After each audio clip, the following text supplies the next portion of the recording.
c'est une des particularités de United, au-delà Rooney du fait aussi, que c'est d'ailleurs. un des plus grands clubs du monde, donc qui est forcément scruté, c'est que toute la génération la plus légendaire de ce club, ceux qu'on appelle les 92, donc t'as Neville, t'as Ferdinand. Ferdinand, il est après, mais oui. Ouais, Ferdinand, c'est la génération d'après. Cette génération, elle dure 15 ans. Il y a machin. Ils sont tous... c'est tous devenus des stars. Ils sont à la télé, C'est même des Scholes, consultants. mais oui, ils sont tous là partout. Scholes également. Donc c'est des légendes du club, donc ils ont la légitimité pour parler, ils parlent bien. Ils sont écoutés. Et ils ont leur franc-parler et ils déboîtent tout le monde, y compris les mecs à United. Donc en fait... C'est vrai qu'il n'y a jamais aucun coach qui a fait l'unanimité auprès d'eux, si ce n'est les intérimaires qui sont donc leurs anciens coéquipiers. Que ce soit Michael Carrick, Solskjaer à l'époque, ou Giggs, ou là peut-être. Mais Giggs, Ils sont impitoyables. Il a fait coach joueur. Ouais. Oui. Mais qui fait ça? Il s'est fait entrer lui-même en jeu. Non, mais dans le foot moderne, on en a quand même. Qui a fait ça? Personne n'a fait ça. C'est dans un club. Roberto Carlos, je crois. Quand il était en Russie, je crois. Ouais, mais voilà, pas dans un club de l'ampleur de Manchester United. Pour le faire, Manchester United, c'est qu'il y a un niveau de n'importe quoi qui est quand même très élevé, je trouve. Après, c'était à 2 ou 3 journées de la fin, je crois. Ils ne voulaient pas recruter en gros un mec. Tu crois que Luis Enrique, quand ils vont jouer en Coupe de France, il va pas dire attends, j'y vais. Et en plus, à ce moment-là, c'est pas la pire période de l'après-Ferguson. Finalement. Non, elles sont toutes dégueulasses. On va pas faire une hiérarchie dans le gaz, tu sais que quand tu t'y penches un petit peu, il y a des années, United finit podium, voire même deuxième de Premier League. Voilà, il y a des hauts et des bas. Après, c'est un club, tu t'attends à ce qu'il gagne tous les ans minimum un trophée, et ce qui est pas le cas en fait ces dernières années. Et là, ce qui devient problématique, c'est surtout l'absence en Coupe d'Europe en fait. Là, cette année, je pense que c'est ça que paye Amorim aussi. La deuxième fois en 35 ans qu'ils vont pas en Coupe d'Europe, donc forcément. Ça, ils se retrouvent relégués en Europe au deuxième rang. Enfin, au troisième. Mais c'est une régularité en fait c'est ça en fait, c'est que la régularité de Manchester United maintenant, c'est d'être une équipe de presque milieu de tableau, ou en tout cas première partie de tableau, et pas grand chose d'autre. Parce que là, on se gargarisait avec la Ligue Europa qui est le trophée, mais pardon, pour une équipe comme Manchester United, c'est catastrophique. Et en plus, tu Ligue Europa. Et en plus, là, l'année dernière, tu la gagnes même pas. Tu perds contre Tottenham, qui est une équipe au fond en Première Ligue. Doucement sur Tottenham quand même. Ouais, mais bon, c'est une vérité. La finale la plus infâme de l'histoire. C'est le 15e contre le 16e. Ouais, voire même 16e, 17e. Oui, mais tu vois, contre une équipe de Tottenham qui n'a pas gagné un trophée depuis des dizaines et des dizaines d'années.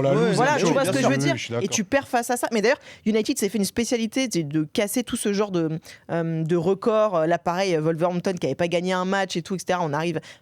Ils arrivent à faire nul sur ce match-là et tout, etc. Flora est sur le terrain, par contre. Je le rappelle pour ceux qui elle est sur le terrain, je pense.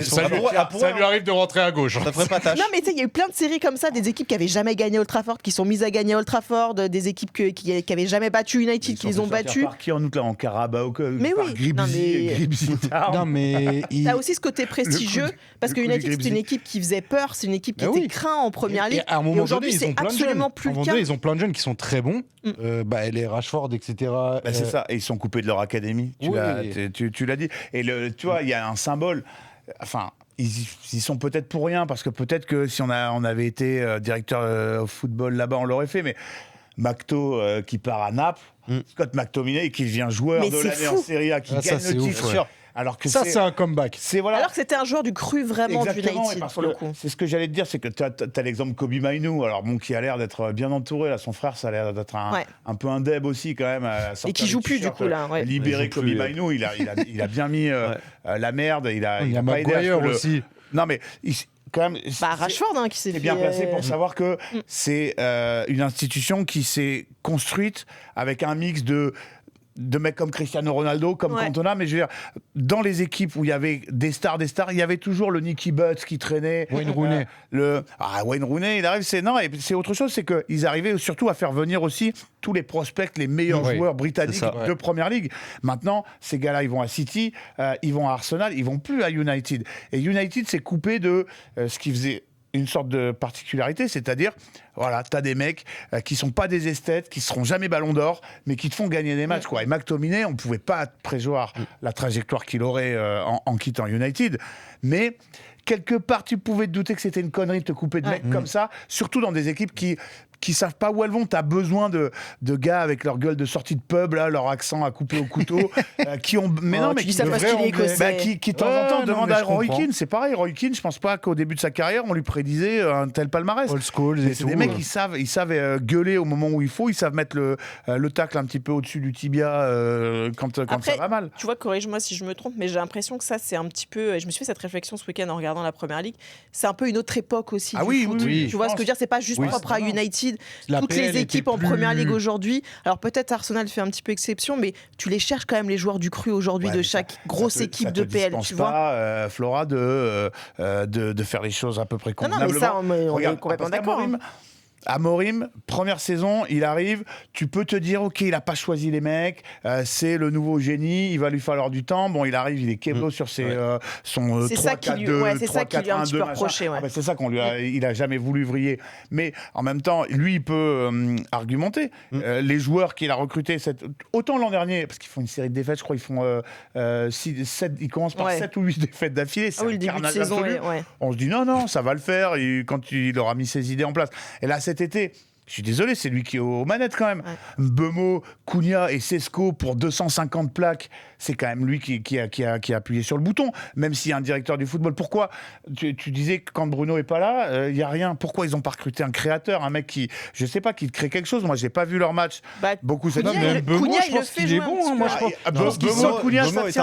pense qu'il sort de Manchester United, il fait très mal. Ouais, mais c'est ça, vraiment. Mais pas United. Parce que t'es United, je suis désolé. C'est ça. Mbeumo et Cunha, ça vaut pas 160 millions d'euros. Ah non, bien sûr. Mais Isaac, je pense qu'il vaut pas aussi son talent. Globalement, la PL, c'est n'importe quoi sur les transferts. Bien sûr, mais ça, c'est n'importe quoi. Mais même si tu payes très cher, Arsenal a payé très cher ses joueurs et tu comparais avec ce qu'a fait Arteta. Alors, Arteta, ses débuts étaient très compliqués, mais il y avait une vision, il y avait quelque chose. On lui a laissé du temps aussi, on lui a laissé du temps. Et ça a marché. Et tu parlais des joueurs sortis. Ils sortaient pas forcément du centre de formation, mais il est allé chercher ses joueurs et qui ont progressé, qui ont été énormes. Je pense à des Saliba, à des Gabriel qui jouent quand même en Ligue 1 et c'est devenu la meilleure charnière du monde. Et je parle même pas des attaquants, etc. Là, Manchester United, on parlait du mercato, mais il n'y a aucun joueur que tu retiens sur les 4 ou 5 derniers mercatos qui pète ou qui fait quelque chose. Alors, tu rentres dans une spirale négative parce que tu arrives dans un club qui s'effondre, mais tu t'es trompé sur tous les joueurs. Il n'y en a pas un que tu sors, alors que tu sors 95 patates pour Anthony. Anthony, pour moi, c'est le plus grand exemple. 95 patates pour un joueur qui est nul. Foncièrement nul. Il est pas nul, regarde au Betis. Il leur fait gagner des matchs. Non, mais d'accord. Non, mais Simon, il a raison. Betis, là, on parle de Manchester United. Ils sont dans le pire tourbillon qui est. Tu es obligé de surpayer parce que les mecs aujourd'hui, t'es pas la destination prioritaire. Donc si tu veux faire la diff, t'es obligé de lâcher un énorme billet. Et au final, ça se passe mal. Et t'as l'impression que les mecs sont mauvais. Ils se barrent du coup et puis tu les vois performer. Et c'est une espèce de spirale qui ne s'arrête jamais. Jusqu'à ce que t'aies fait enfin peut-être cette bonne pioche ou que t'es un mec qui pète, que toi-même tu as formé et que tu vas responsabiliser. Ils sont un peu dans ce creux-là finalement. Mais c'est ça qui est très difficile. C'est pour ça que je me range un peu plus du côté d'Amorim sur sa sortie. C'est que à partir du moment où tu te trompes sur 4-5 mercato d'été d'affilée, le problème il vient plus de ton coach, il vient plus de tes coachs. Ça fait longtemps que ça vient plus du coach quand même le problème. Bah oui, c'est ça. Et moi je pense qu'un mec comme Amorim, c'est un bon coach quoi qu'il arrive. Et moi je suis sûr qu'il va rebondir du 3-4-3, mais il va rebondir dans un autre club européen dans pas longtemps. Il va, c'est sûr et certain. Après, le contexte de United a l'air d'être difficile pour tous les coachs, surtout ceux qui ne sont pas des anciens de la maison, comme l'a dit Flora. Je pense que... Après, je suis pas dans les murs. En plus, il y a quand même un truc, c'est que si vous vous penchez sur... Il y a eu 10 coachs différents depuis Alex Ferguson, et c'est des profils tous complètement différents. Ouais. C'est-à-dire que vraiment, on a été chercher... D'où le manque de vision. Oui, c'est ça. Quelqu'un de plus créatif, on a été chercher quelqu'un de plus besogneux. Quand tu vas chercher Mourinho, tu cherches quelqu'un juste pour aller gagner des trophées sur une année. Même Van Gaal, c'est un peu comparable à Mourinho. C'est des mecs qui avaient déjà gagné, qui savent... Quand tu vas chercher Rangnick, t'essayes de dire c'est pour construire un projet sur l'avenir parce qu'après il devient directeur plus ou moins sportif, etc. Mais ça n'a pas de sens en soi.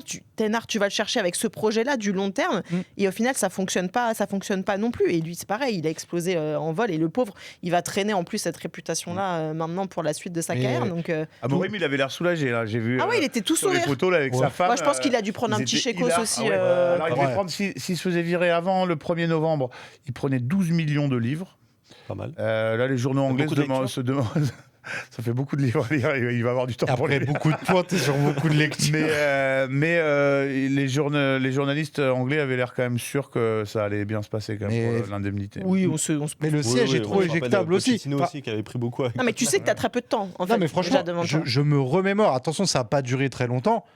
il y a des moments où Luis Enrique avec le PSG, au début, il est vachement remis en question sur beaucoup de choses. Bien sûr, mais rien que la saison jusqu'à dernière, janvier, sur les 3 premiers mois. Johan qui parle d'Arteta, c'est le parfait exemple. Oui, bien sûr. Arteta a eu le temps pour moi, il y a un moment, il est carrément moqué. Enfin, les mecs, ils se foutent de lui complètement. Alors, je sais plus Après, je pense que pour lui, il va quand même falloir gagner cette première ligue pour vraiment confirmer que. Surtout celle-là. Celle-là, il la prend pas. Non, mais voilà, on sait jamais. Mais je veux dire, gagner ce trophée-là important, que ce soit ou la Ligue des Champions ou effectivement la première ligue, ça va devenir indispensable pour Arteta pour valider ce projet-là. Mais en tout cas, il a réussi parce qu'Arsenal, c'était un club qui était quand même moqué aussi. L'après Wenger a été très compliqué aussi pour eux.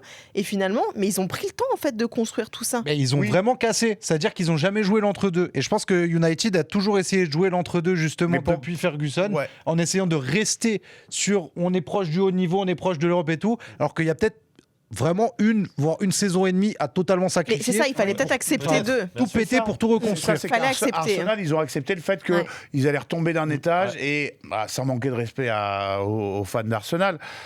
Je pense qu'Arsenal, c'est pas aussi gros que Manchester United. C'est pas une aussi grande institution. Et Arsenal, ils se sont dit, voilà, nous, on va retourner, on va reprendre un petit peu notre élan. À Manchester United, on s'est dit, il faut continuer à gagner, quoi. C'est Manchester United, c'est Old Trafford, c'est le maillot mythique. Qui on veut, le numéro 7, on le donne à qui? Et je pense qu'il n'y a pas eu cette... C'est symptomatique aussi. C'est le numéro 7, c'est une déchéance. Non, mais il a raison, c'est une déchéance, mais totale.